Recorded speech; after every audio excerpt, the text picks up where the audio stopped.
صل وسلم وبارك على سيدنا محمد وعلى آله وصحبه ومن تبعهم بإحسان إلى يوم الدين. سبحانك لا علم لنا إلا ما علمتنا إنك أنت العليم الحكيم. Terima kasih atas kesempatan kepada jamaah masjid dan semua pengurus Masjid Akbar Mudhar Arifin dan juga keluarga besar dari Yayasan Harifin Kusari, yang mohon maaf saya tidak sebut satu persatu, dari pembina, ketua dan semua keluarga besar Dewan Pengurus Yayasan Harifin Kusari, semoga semua dimuliakan dan diberkahi Allah Subhanahu wa taala. Saya bangga sekali malam ini bisa hadir di Masjid Al-Akbar ini dan menjadi sebenarnya dari dulu cita-cita bagaimana bisa kita membangun berhadapan Islami dan ekonomi untuk umat Islam. Nampaknya kami masih proses dalam memperjuangkan program yang insyaAllah menjadi wasilah melahirkan 1 juta penghafal Al-Quran untuk Indonesia. Tapi begitu saya datang ke masjid ini, nampaknya cita saya sudah terwujud duluan. Sudah ada masjid, bahkan sangat diuruskan oleh orang yang memiliki keahlian dalam bidang pengurusan, dan masjid ini bisa dikatakan seperti perusahaan. Dan memang kalau kita kembali kepada sejarah Islam, apalagi zaman Nabi Muhammad sallallahu alaihi wasallam, masjid untuk segalanya, bukan hanya untuk ibadah. Masjid majlis parlimen, masjid majlis musyawarah, masjid majlis keputusan. Bahkan selalu saya menasihati teman-teman pengusaha, habis musyawarah di kantor dan sudah ada rencana mengambil keputusan, rapatlah di masjid dan ambil keputusannya di masjid. Semoga Allah berkahi dan menjadi sumber cahaya dalam menjalani sebuah keputusan. Bernikahan zaman SAW di masjid, i'tikaf masjid, undangan bertemuan di masjid, silaturrahim masjid, membahas ekonomi umat masjid, bahkan latihan perang pun di zaman SAW di masjid. Jadi masjid di dalam sejarah Islam menjadi sumber kebangkitan Islam, pusatnya untuk membantu ekonomi umat Islam. Masjid adalah berbagi, masjid adalah berduli, masjid adalah memperhatikan, dan masjid adalah melayani dan memberi yang terbaik untuk masyarakat, khususnya masyarakat sekitar. Kami punya impian besar, di samping kita menggerakkan, walaupun kemampuan kami terbatas, karena jujur saja saya bukan keturunan Raja Salman. Tapi alhamdulillah dengan kepercayaan masyarakat Indonesia, kami bisa bekerja membangun wakaf produktif yang bisa menyalurkan kebutuhan yang kita perlukan untuk misal seperti gaji guru, kebutuhan para hafiz yang belajar Al-Quran, mencetak mushaf dan lain sebagainya. Bahkan di bawah binaan kami, setiap orang penghafal Al-Quran kami hadiahkan umrah. Sebenarnya itu bukan tujuannya umrah, tapi saya punya tujuan lain. Sekalian mereka habis umrah, setor hafalan di hadapan imam besar Masjidul Haram dan Masjid Nabawi. Karena saya ingin orang Indonesia habis hafal Al-Quran sebagaimana diakui di tanah air, saya ingin mereka juga diakui di tanah suci. Dan alhamdulillah rata-rata yang kami kirim dari program 1 juta menghafal Al-Quran sudah cukup jumlah banyak, hampir ratusan orang yang dikirimkan ke Makkah dan Madinah. Setelah habis umrah, dan mereka setor hafalan dan bacaan, karena kita tidak mau banyak orang hafal tapi mohon maaf masih salah baca. Kami lebih utamakan memperbaiki hurufnya, memperbaiki bacaannya, menyempurnakan tajwidnya. Target hafalan itu belakangan. Dan semakin kita fokus dan konsisten untuk memperbaiki huruf dan bacaan, akan lebih mudah untuk cepat hafal. Bahkan kami punya metode Madinah bisa hafal satu halaman dalam waktu 10 minit.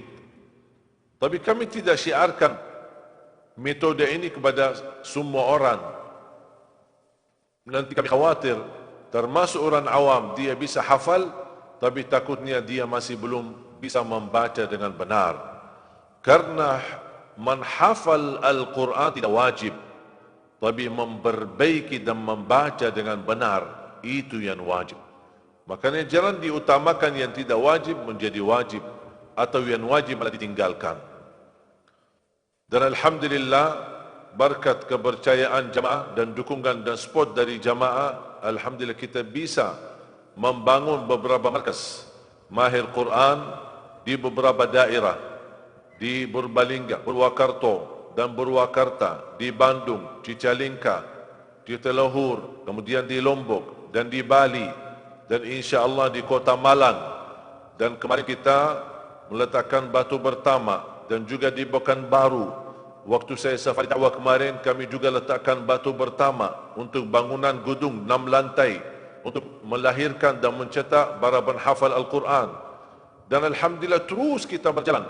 Sambil kita safari dakwah, kita juga menggerakkan program LIMAR, listrik mandiri rakyat. Dan Alhamdulillah sudah terbantu 35.000 rumah yang tidak ada listrik sama sekali. Dan kita tidak bekerja dengan pabrikan. Buatan produk LIMAR ini, listrik mandiri rakyat, dikerjakan oleh anak santri. Lampu kecil 1 watt, tapi cukup dengan terangnya 10 watt. Setiap rumah kita kasih 5 lampu. Dari mana sumber lampunya? Aki motor. Hanya dengan aki motor. Aki motor cukup dicas 3 jam, tapi bisa dipakai untuk lampu selama 1 bulan, tidak mati sama sekali. Dan Alhamdulillah dalam program dan teknologi baru ini, kami dapat banyak perhatian dan penghargaan dari TNI, dari Panglima dan juga dari aparat polisi. Walaupun kami tidak melipatkan pemerintah, tapi Alhamdulillah luar biasa kepercayaan dari masyarakat, para muhsinin, para donatur, kita bisa menjalankan. Dan insya-Allah tunggu, kita lagi membangun satu program satellite TV yang bisa membawakan TV di daerah-daerah yang sekalian kesulitan listrik, kita memberikan listrik sekalian TV-nya. Dan internet 24 jam tanpa biaya, free dan gratis. Dan TV itu pun kita yang isi materinya dan belajarannya, supaya mereka yang kesulitan belajar di sekolah, dia bisa belajar di rumahnya masing-masing. Banyak program yang ingin kita membangun untuk Indonesia. Dan Alhamdulillah, dari rakyat Indonesia, untuk rakyat Indonesia. Dari masyarakat Indonesia, untuk masyarakat Indonesia. Yang terutama, saya datang dari Madinah, mohon maaf bukan untuk beristirahat. Tapi saya datang dari Madinah, Allah anugerahkan memberikan kesempatan menjadi imam di Masjid Agung Sunda Kelapa, Menteng, Jakarta Pusat. 2008, nampaknya Alhamdulillah mereka terkesan dan diminta dan diundang lagi 2009, diundang lagi 2010, diundang lagi 2011, mundar-mandir ke Indonesia, sedikit-sedikit belajar bahasa Indonesia. Allah anugerahkan kemudahan bisa berbahasa Indonesia, dan 2011 dapat anugerah yang tak pernah saya duga dari Bapak Presiden, Bapak SBY waktu itu, memberikan anugerah warga negara Indonesia. Makanya saya merasa terbeban dengan anugerah ini. Kenapa? Karena saya punya tugas 2. Kalau saya tidak bisa menjalani 2 tugas ini, lebih baik dicabut warga negara Indonesia. Yang pertama, wajib bagi saya sebagai rakyat Indonesia menjaga nama baik Indonesia. Yang kedua, memperjuangkan rakyat Indonesia menjadi mulia dimanapun dia berkunjung, negara manapun, berada di negerinya sendiri maupun ada di luar negeri. Begitu orang tahu ini dari Indonesia, mendapatkan kehormatan dan kemuliaan. Di antaranya, insya Allah Indonesia akan menjadi negara penghafal Al-Quran. Kalau ada orang ingin tahu Quran, tanya kepada saya. Alhamdulillah 5 tahun belakangan ini peningkatan hafalan Al-Quran luar biasa. Bukan hanya di kalangan masyarakat, di kalangan TNI, di kalangan polisi, dan juga di kalangan anak-anak. Sampai kita lihat acara Hafiz Indonesia menjadi acara favorit kita, bahkan menjadi acara terbaik. 7 tahun berturut-turut masih acara Hafiz Indonesia menunjukkan yang terbaik. Bahkan setiap tahun Allah menunjukkan keajaiban anak-anak kita. Ini anugerah yang Allah hadiahkan. Dan saya mempandangi orang munafik yang membawa kebatilan, yang berniat mereka untuk menghancurkan Islam, menghancurkan umat Islam di Indonesia. Mereka bekerja keras, habiskan tenaga, habiskan fisiknya, habiskan hartanya, habiskan waktunya, bahkan habiskan ilmu dan fikiran mereka untuk menghancurkan Islam dan umat Islam. Kita tidak boleh kalah sama orang munafik. Harus bekerja keras, habiskan waktu, habiskan tenaga, fikiran kita, harta kita, umur kita untuk membangkitkan Al-Quran dan membangkitkan akhlak Nabi Muhammad sallallahu alaihi wasallam di tengah-tengah kita. Kalau mereka punya niat menghancurkan Islam, kita tidak ada niat menghancurkan mereka. Justru kita membawa Islam yang rahmatan lil alamin, damai sejahtera. Orang-orang berkata Al-Quran melahirkan bibit-bibit radikal. Kasihan, belum tahu. Dia belum tahu.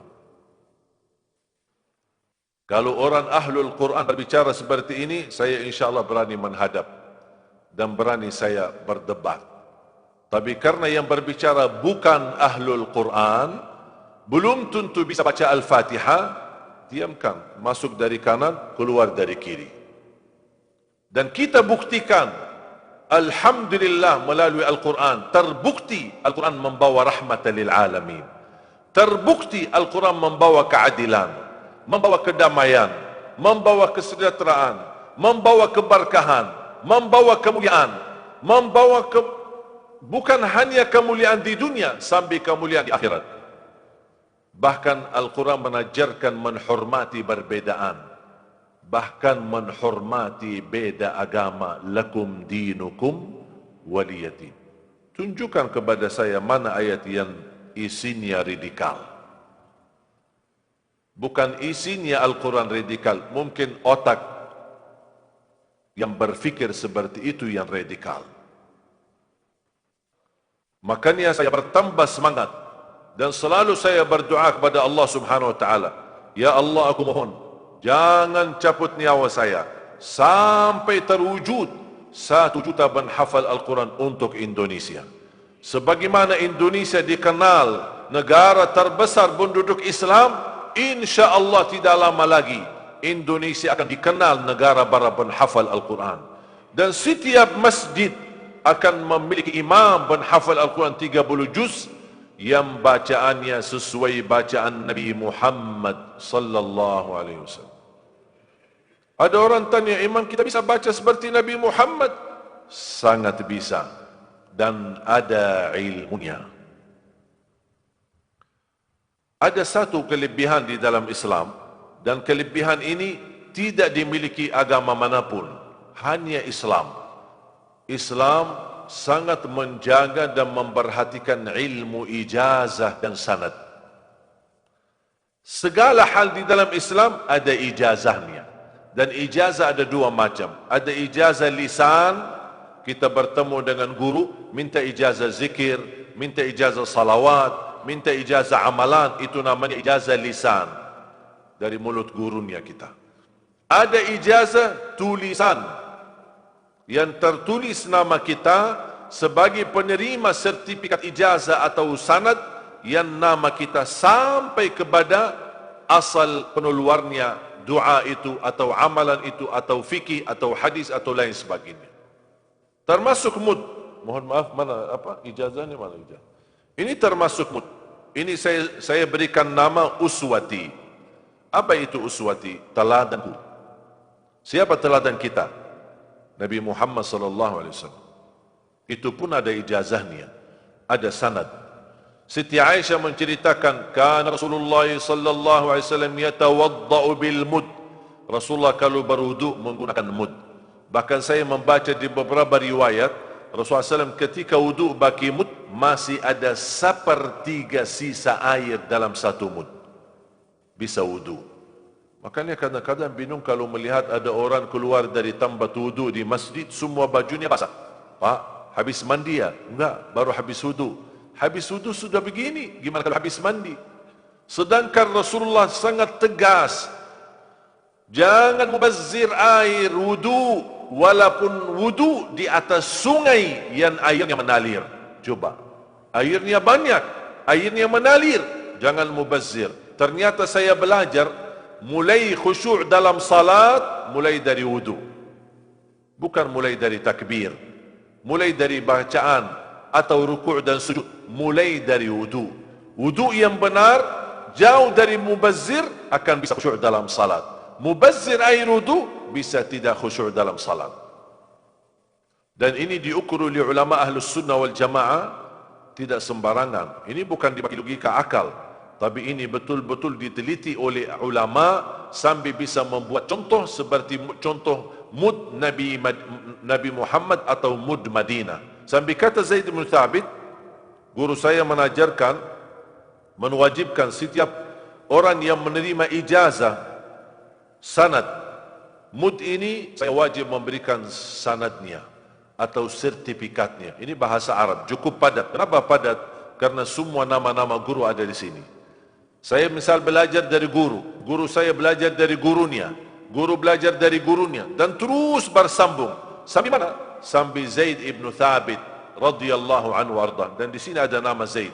Dan Zaid ibn Thabit radhiyallahu anhu sendiri berkata, saya menggunakan mud untuk mengukur zakat fitrah Nabi Muhammad sallallahu alaihi wasallam. Kalau Bapak Ibu penasaran, saya juga buat yang bahasa Indonesia, tinggal hanya kita cetak nama. Fulan bin Fulan atau Fulana binti Fulan, kita tuliskan. Kenapa saya buat bahasa Indonesia? Walaupun singkat, supaya yang tidak bisa baca bahasa Arab, bisa sejarah singkat, bisa membaca bahasa Indonesia. Supaya tahu ijazah itu buat apa. Kalau saya di rumah, buat wudu, saya gunakan mud. Mandi, gunakan mud. Air minum, gunakan mud. Bahkan saya simpan di dalam dapur untuk masak, ambil beras, bagi mud. Ambil sayuran, bagi mud. Ambil kurma, bagi mud. Dan sudah ada rekaman video. Kalau Bapak Ibu berkenan nanti, habis acara buka YouTube. Channel kami di YouTube, channel Syekh Ali Jabir. Anda buka, di situ ada rekaman video. Saya buat sebuah rekaman cara wudu Nabi Muhammad menggunakan mud. Bagaimana cara kita wudu sambil bisa habis wudu, belum habis air yang ada di dalam satu mud. Kalau mandi Nabi Muhammad menggunakan mud, 4 kali mud. 4 kali ini. Mungkin ibu-ibu 20. Nanti Bapak Ibu berkenan, buka YouTube, lihat ada cara wudu Nabi Muhammad menggunakan mud. Sekalian juga ada satu video, cara mengukur zakat fitrah. Dan ada satu video juga penjelasan dari Ustaz Abdul Samad sejarah fikih. Dalam fikih apa? Pandangan fikih mengenai mud ini. Karena mud ini kalau zakat fitrah, 4 kali mud ini namanya 1 sa'. Dan 1 sa' itu zakat fitrah 1 orang. Kalau sudah buka YouTube, YouTube-nya apa? Syekh Ali Jabir. Kalau sudah buka YouTube, jangan lupa subscribe sekalian. Ya, promosi Pak. Bapak Ibu jamaah sekalian dimuliakan Allah Subhanahu wa taala. Jadi kelebihan Islam memperhatikan ilmu sanad. Itu namanya ilmu sanad. Kalau bahasa kita ijazah. Bukan hanya di dalam pandamut tasbih ada ijazahnya. Zikir ada ijazahnya. Ilmu hadis ada ijazahnya.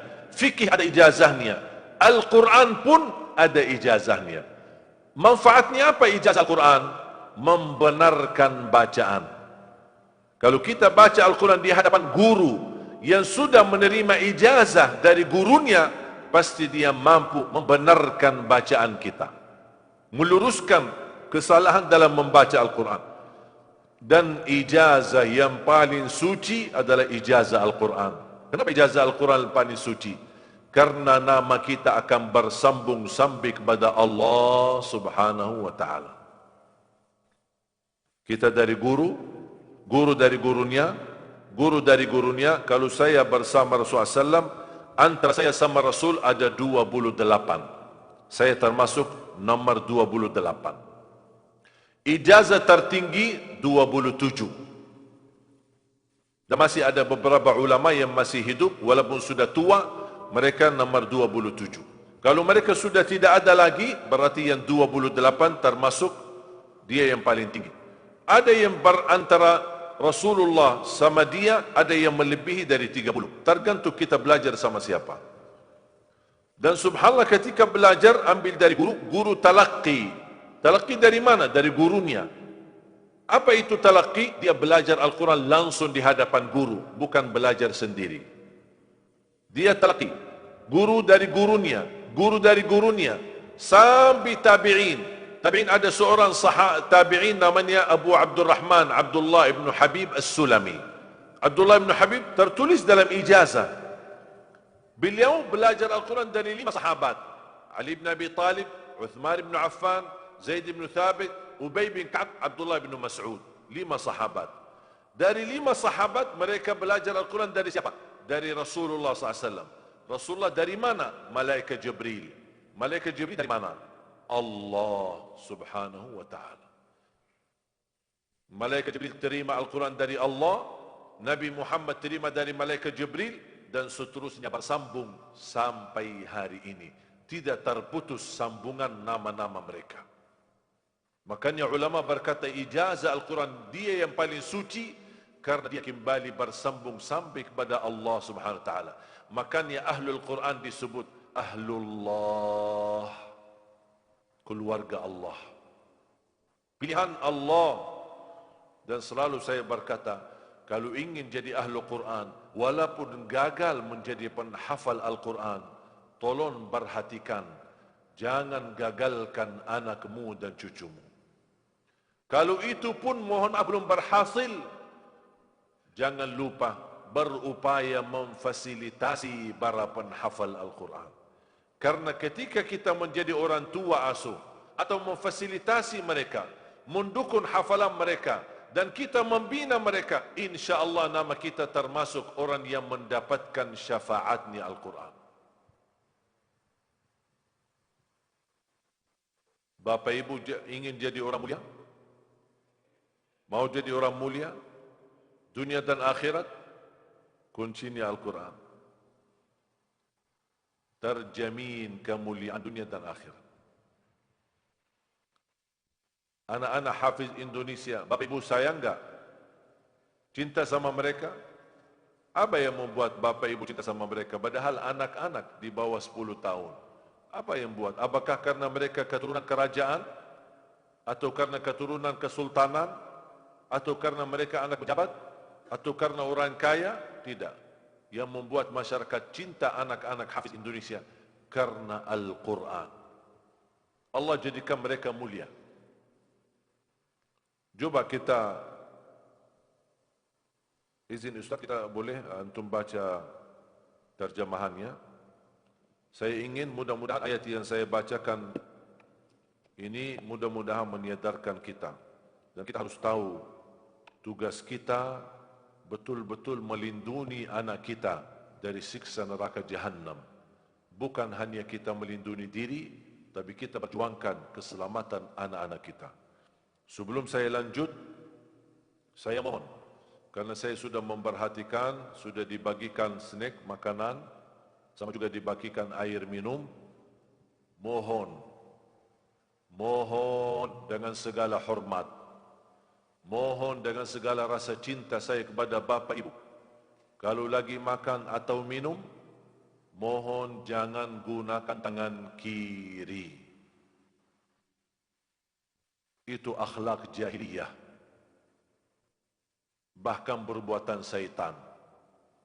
Sambil Rasulullah SAW bersabda, la ta'kul bishimalik wa la tashrab bishimalik, fa inna syaitana ya'kulu bishimalik wa yashrabu bishimalik.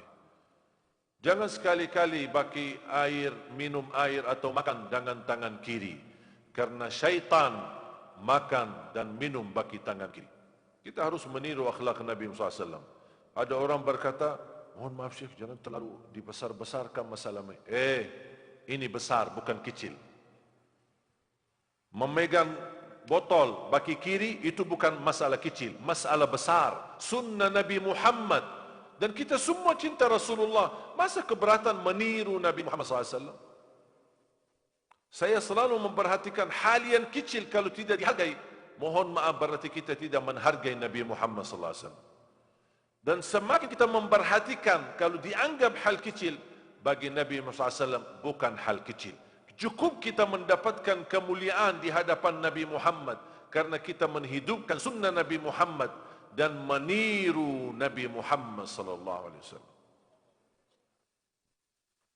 Dan saya yakin dan tidak diragukan, Bapak Ibu pasti cinta Nabi Muhammad. Saya yakin itu. Makanya ketika saya memperhatikan, seringkali di majlis ilmu pasti ada saja. Karena dibagi air, mungkin karena posisi botol di sebelah kiri, otomatis minum bagi kiri. Karena tutup botolnya bagi kanan kan?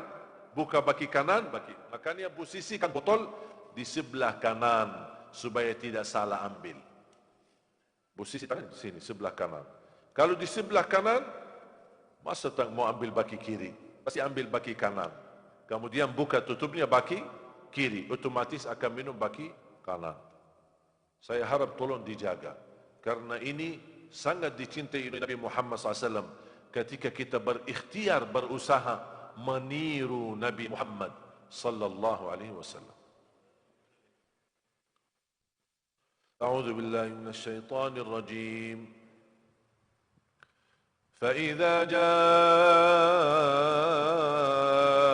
الصاخة يوم يفر المرء من أخيه وأمه وأبيه وصاحبته وبنيه لكل امرئ منهم يومئذ شأن يغنيه. صدق الله العظيم. Surat Abasa jadi PR, silakan ingat surah Abasa ayat 33 sampai ayat 37.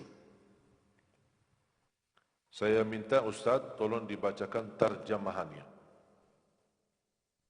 Tolong diperhatikan jamaah sekalian. Ini berita serius. Akan terjadi, yakin akan terjadi. Kira-kira apakah kita memiliki persiapan untuk menghadapi berita ini? Silakan. Dari ayat 33. Bismillahirrahmanirrahim. Maka apabila datang suara yang memekakkan tiupan sangkala yang kedua, pada hari itu manusia lari dari saudaranya. Salah satu nama hari kiamat As-Sakhah yang disebutkan dalam surat Abasa. Ada nama At-Tammah seperti di surat An-Nazi'at. Ada nama At-Taghabun, Al-Qari'ah, Az-Zalzalah, At-Talaq. Banyak nama-nama hari-hari kiamat. Kenapa banyak nama hari kiamat? Yaumuddin, Yaumul Mulk, Al-Adil. Banyak nama-nama. Kenapa banyak nama-nama hari kiamat? Menunjukkan makna dahsyatnya hari kiamat. Sambil memiliki banyak nama. Di antaranya As-Sakhah. Apa yang akan terjadi? Mohon maaf, ulang yang 34. Pada hari itu manusia lari dari saudaranya. Dan dari Subhanallah, ibu sebentar. dan bapaknya. Pelan-pelan. Dah buru-buru kan? Naam. La, la ta'ajal. Santai, santai aja. Masya Syekh. Di hari itu, Pada hari itu manusia lari dari saudaranya. bisa nggak Bapak Ibu bayangkan orang lari dari saudaranya? Kalau kita punya saudara lama tidak jumpa, apakah berusaha mendekat, memeluk, dan merindukan, atau kita lari? Yang wajar apa? Mendekat, karena merindukan. Allah gambarkan di hari kiamat, tidak ada yang mendekat. Semuanya lari. Orang lari dari saudaranya. Kenapa? Karena semuanya tidak harap diminta tolong. Kalau sekarang kita saling tolong, tapi di akhirat mohon maaf tidak ada yang saling tolong. Semua ingin selamatkan diri sendiri. Jangan kita manusia biasa. Bara Nabi doanya satu. Nafsi, nafsi, Allahumma sallim. Nafsi, nafsi, diri sendiri. Ya Allah selamatkan. Diri sendiri, ya Allah selamatkan. Terus? Dan dari ibu dan bapaknya. Dari ibu dan bapaknya. Kalau anak kita keluar negeri, atau berangkat ke mana, atau sekolah di mana, atau di pesantren, pas hari libur, kira-kira gimana perasaan ayah sama ibu pada anak itu? Rindu enggak? Sangat rindu. Apalagi kalau kita berpisah dengan kematian. Kalau kita berpisah di dalam urusan dunia, kita merindukan anak kita. Anak merindukan orang tuanya. Bahkan ada orang melaporkan kepada saya mencerita, anakku tidak betah di pesantren karena saking merindukan orang tuanya. Tapi kalau di hari kiamat, walaupun mereka sudah sekian tahun berpisah gara-gara kematian, mereka akan kabur kalau mereka bertemu dengan orang tuanya. Bahkan orang tuanya sendiri melarikan diri daripada anaknya. Mohon maaf, bisa tidak terbayang? Tidak terbayang. Walaupun berfikir, tidak bakal terbayang. Karena kita di dunia ini merasakan rasa rindu kepada mereka. Bahkan orang tua kita yang sudah wafat, kita merindukan mereka. Gimana kalau kita ketemu di hari kiamat? Begitu sekian tahun kita merindukan mereka. Mungkin ada orang tua kita yang sudah 2 tahun, ada yang sudah 3 tahun, ada yang sudah 20 tahun meninggal dunia. Betapa rasa rindu kita kepada mereka. Kita setiap hari mendoakan, Rabbighfir lahuma warhamhuma kama rabbayani saghira. Tapi bagaimana kita di hari kiamat? Selama ini kita merindukan bertemu, dibangkitkan oleh Allah hari kiamat. Begitu bertemu sama ayah kita dan ibu kita, malah melarikan diri. Terus? Dan dari istri dan anak-anaknya. Sampai suami melarikan diri dari istri. Istri panggil, suamiku, selama ini saya rela dan ikhlas mencintaimu. Nafsi, nafsi, diri sendiri, lari. Bukan dia melarikan diri karena stres, cukup stres di dunia sama istrinya. Bukan, tapi ada urusan yang lebih dahsyat. Bukan hanya dari istrinya, bahkan sebagaimana anak melarikan diri daripada orang tua pun melarikan diri daripada anak. Mohon maaf Bapak Ibu, bisa enggak terfikir itu? Tidak bisa terbayang. Mau bayangkan aja tidak bisa. Mau masukin bayangan kita? Tidak bisa. Gimana? Kok bisa ya? Orang melarikan diri, keluarga saya, anak saya, ayahku, ibuku, semuanya lari. Maaf, ulang, istri. Setiap orang dari mereka pada hari itu mempunyai urusan yang menyibukkannya. Masing-masing sibuk. Karena menunggu hisab. Dan akan terjadi 2 golongan, tidak ada 3. Kelompok masuk neraka dan kelompok masuk surga. Tidak ada yang bisa menolong kita. Tapi di sambil ada berita buruk, berita dahsyat, berita yang mentakutkan, yang mengkujutkan. ada di dalamnya berita baik. Anak kita yang kita selama ini berjuang, dan kita tahu, dan saya tahu Bapak Ibu, semua sebagai orang tua, kerja keras Bapak Ibu bukan untuk diri sendiri. Capek dari pagi sampai malam buat apa? Buat anak. Bekerja keras buat apa? Buat anak. Susah payah buat apa? Buat diri kita? Enggak, buat anak. Kita ingin anak kita menjadi lebih baik daripada diri kita sendiri. Kita ingin anak kita pintar. Kita ingin anak kita memiliki pelajaran dan jurusan yang tertinggi. Kita ingin anak kita bisa mampu menjaga nama baik keluarga kita. Berbakti baik, membanggakan kita di dunia dan di akhirat. Apa yang kita berjuangkan, kalau bukan untuk kesalehan mereka, bakal mereka melarikan diri. Anakku, aku sudah habiskan ratusan juta untuk kamu belajar di Inggris.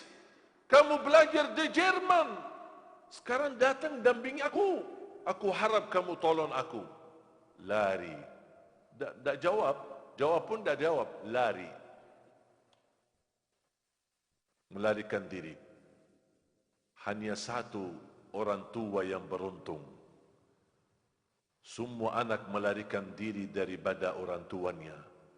Tapi anak penghafal Al-Quran, dia cari orang tuanya. Satu-satunya yang diberikan kesempatan mencari orang tuanya, anak penghafal Al-Quran. Untuk apa? Menhadiahkan mahkota di atas kepala orang tuanya. Dan mahkota bersinar lebih daripada sinarnya matahari. Bahkan penghafal Al-Quran, selain memberi mahkota kepada orang tua, dia mampu mensyafaati 10 anggota keluarganya. Bahagialah. Makanya mohon jamaah sekalian, kalau sebagai orang tua gagal menjadi penghafal Al-Quran, berjuangkanlah anakmu, cucumu, walaupun satu dari mereka. Tak usah semuanya, satu. Karena yang satu ini mampu selamatkan satu keluarga. Saya punya orang tua saya bukan ulama. Ayah saya bukan ulama. Ibu saya apalagi, sampai usia 40 tahun tidak bisa baca Quran. Bayangkan coba, orang Arab tidak bisa baca Quran. Gimana orang Indonesia? Tapi Allah anugerahkan, alhamdulillah, 12 keturunan, 9 laki 3 perempuan yang hafal Al-Quran, di antaranya 10 hafal 30 juz, bukan juz 30. Sekarang orang tuaku sendiri bisa menjadi penghafal Al-Quran, yang menjadi gurunya adalah anaknya sendiri. Kira-kira betapa bahagia orang tua? Berapa banyak mahkota yang mereka dapat? Orang tua saya orang awam, tapi sejak kecil kami betul-betul dididik bersama Al-Quran. Dan kemampuan yang sangat terbatas. Mereka, ayah bekerja di pasar dari pagi sampai malam. Ibu saya sama sekali tidak pernah sekolah dan hanya diam di rumah melayani kita. Tapi juga Allah anugerahkan, karena itu yang selalu dari kecil. Sampai ibu saya, kalau satu hari kita tidak mampu setor hafalan sama ayah, kita pasti sembunyi. Ayah cari, ini mana kamu tidak setor hari ini, setor hafalannya. Anak belum hafal. Kalau ibu saya urusan hafalan Al-Quran, dia tidak pernah ikut campur. Kita namanya anak-anak, biasanya kalau mau dibukul sama orang tuanya, kita lari kemana? Ke ibu kan, berlindung kepada ibu. Kata ibu, kenapa? Kamu salah apa sih? Tidak ada salah, cuma belum setor hafalan. Oh, kalau soal hafalan, saya angkat tangan, saya tidak ikut campur. Itu urusan sama ayahmu. Sejak kecil, ayah mengajarkan kita menjadi kebiasaan jadi imam. Saya masih ingat, habis subuh, kita salat berjamaah di masjid. Selesai salat, kita diajarkan duduk di masjid sampai isyraq, sampai terbitnya matahari. Salat duha bersama-sama dan gantian. saya jadi imam, kadang-kadang adik saya jadi imam. Makanya alhamdulillah dari 12 saudara, 7 adik saya jadi imam di masjid masing-masing. Ketika saya berpindah ke Indonesia, saya sudah berupaya dan terus, karena impian saya ini cukup besar dan saya harap cita-cita melahirkan dan mewujudkan 1 juta penghafal Al-Quran, saya harap bukan milik Ali Jabir, saya harap dan mohon menjadi milik kita bersama. Berjuangan kita bersama, amal salih kita bersama. Mudah-mudahan wasilah amal ini, mudah-mudahan kita termasuk orang yang mendapatkan syafaatnya Al-Quran di hari kiamat. Saya hadirkan, cukup lama saya merayu adik-adik saya. Alhamdulillah berhasil menarik adik saya dari Madinah, ada 7. Saya datangkan ke Indonesia. Memang awal-awalnya kesulitan. Dan saya sudah bilang sama mereka, saya tidak bisa janji gaji, saya tidak bisa fasilitasi rumah, saya tidak bisa membantu rezeki, tapi kalian kalau mau datang untuk memperjuangkan Al-Quran, Indonesia terbuka. Dan kebutuhan masyarakat untuk Al-Quran sangat luar biasa. Dan Indonesia subur, tinggal kita bangkitkan dan kita perhatikan. Saya rayu terus, alhamdulillah satu persatu datang, sudah 7 berada di Indonesia. Begitu mereka tiba di Indonesia, saya langsung segera mencari jodoh dan saya langsung nikahkan. Yang laki nikah sama orang Indonesia, yang perempuan nikah sama orang laki-laki. Ibu-ibu jangan khawatir, masih ada lagi. Bahkan saya dorong adik-adik saya, semuanya kalau boleh dan bisa, nikah masing-masing 4 istri. Dan setiap istri melahirkan 1 lusin. Masya Allah. Semuanya menjadi penghafal Al-Quran. Setuju Pak? Ibu-ibu? Ibu untuk Al-Quran, untuk Islam, buat kepentingan umat. Tak usah. Luar biasa ibu-ibu, ikhlas luar biasa. Sebenarnya yang membuat saya betah di Indonesia ibu-ibu. Berjuang luar biasa. Untuk bersedekah selalu yang terbaik ibu-ibu. Yang memperjuangkan agama kebanyakan ibu-ibu. Sambil majlis ta'lim ibu-ibu. Mana ada majlis ta'lim bapa-bapa?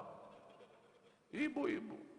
Dan insyaAllah selalu saya doakan ibu-ibu mudah-mudahan duluan masuk surga Allah Subhanahu Wa Taala. Dan saya khusus mendapatkan perhatian dari ibu. Ada teman saya, ini Syekh memang karena bantu ibu-ibu. Luar biasa. Tidak pernah rumah saya kehabisan kiriman oleh-oleh dari ibu-ibu. Kiriman buah-buahan, kiriman jajan, kirim ke macam-macam. Sampai istri saya tanya, ini kok kirimannya banyak? Ini dari mana? Dari ibu-ibu. Terus yang itu? Dari ibu-ibu. Terus yang itu? Dari ibu-ibu. Hari raya, kiriman dari ibu-ibu. Hari ulang tahun saya, kiriman dari ibu-ibu. Terus, masa semua kiriman ibu-ibu? Saya bilang, enggak. Yang itu dari bapak-bapak. Makanya saya cinta ibu-ibu di Indonesia.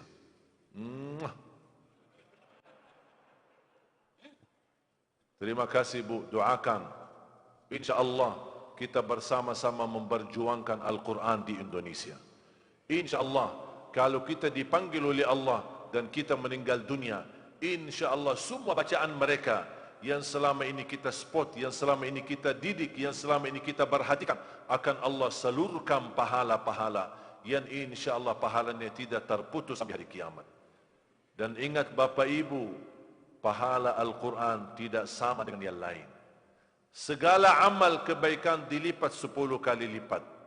Kecuali Al-Quran, bukan dilipat sekali lipat dengan wakaf Quran atau membina para penghafal Al-Quran, tapi hitungan pahala berhuruf daripada Al-Quran.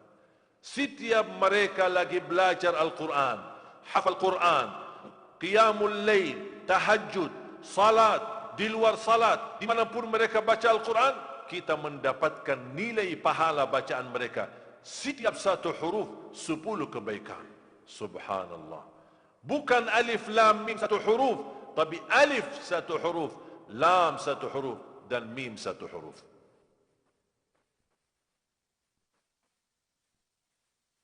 Kita harus bekerja keras.